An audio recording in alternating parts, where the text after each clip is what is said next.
je comprends qu'on ne devrait pas comparer aux natifs, un peu comme on s'est dit, mais je pense à notre faculté où nous avons des francophones natifs et les francophiles.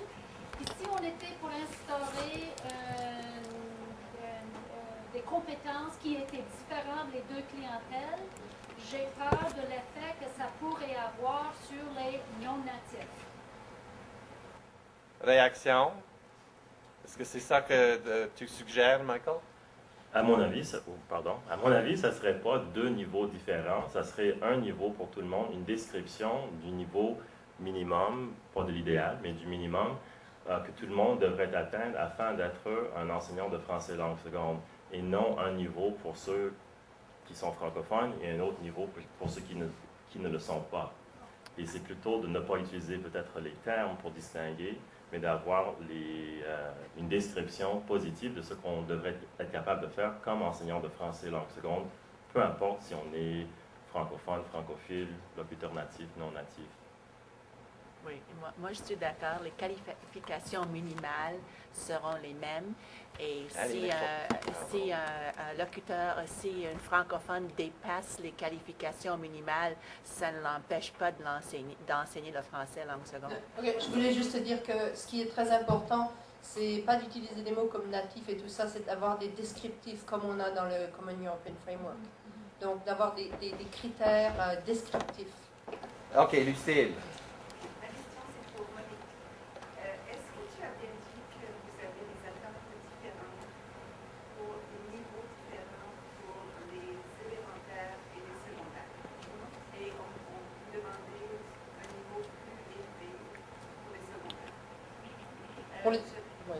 Est-ce que tout le monde a entendu la question? OK, Monique. On demande un niveau plus élevé pour l'immersion, d'abord, et on demande un niveau plus élevé pour l'immersion secondaire que pour l'immersion élémentaire, et on demande un niveau plus élevé pour le français de base secondaire que pour le français de base élémentaire. J'aimerais soulever la question de l'importance d'avoir des modèles de langagier très, très forts pour les débutants, les petits enfants qui sont à l'âge optimal pour apprendre une langue. J'aimerais savoir si vous êtes penché sur cette question. Non, je suis tout à fait d'accord, et comme j'ai dit, il faudrait avoir au moins un niveau B2 pour tout le monde. Okay? Mais ces critères-là ont été établis par ce qui se passait dans les écoles. Donc, on a regardé ce qui se passait dans les écoles, et dans les écoles d'immersion, c'était surtout des natifs, des gens qui avaient un excellent français. C'est pas que des francophones, en fait. Tandis qu'en français de base, on a des gens certains qui ne parlent pas du tout le français.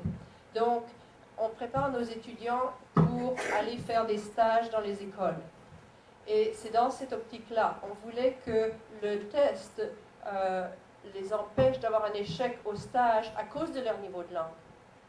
Donc, ce n'était pas fait pour avoir les niveaux idéaux, parce que si on faisait le niveau idéal, on n'aurait pas d'étudiants et il n'y aurait personne dans les écoles non plus. Donc, c'est un peu les deux. Mais au moins, nos étudiants au français langue seconde élémentaire parlent couramment, sont capables de suivre des cours à l'université en français. Alors, c'est déjà pas mal. Cynthia? Je vais mettre mon chapeau d'administratrice dans un conseil scolaire qui embauche vos étudiants. Et je voudrais parler de recommander une idée plus flexible au sujet de ce qu'il y est ou ce qu'il n'y est pas. Comme dire quelqu'un est compétent, point de vue stratégie ou même langue, ça dépend du contexte. Alors, on cherche aussi les enseignants qui vont continuer à vouloir apprendre, à s'appuyer dans des communautés d'apprentissage et qui peut-être ils ont fait leur stage dans une école d'immersion où il n'y avait pas beaucoup de problèmes à la maison. Le premier emploi, c'est dans un autre voisinage. Ils ont beaucoup de problèmes. Alors, quand on pose nos questions dans des entrevues, il y a même très peu de questions sur la pédagogie. Il y a beaucoup de questions basées sur cette idée de résolution de problèmes, de vouloir collaborer avec ses collègues, de vouloir aller chercher les enfants investir dans les identités des élèves. Alors, il faut avoir un équilibre.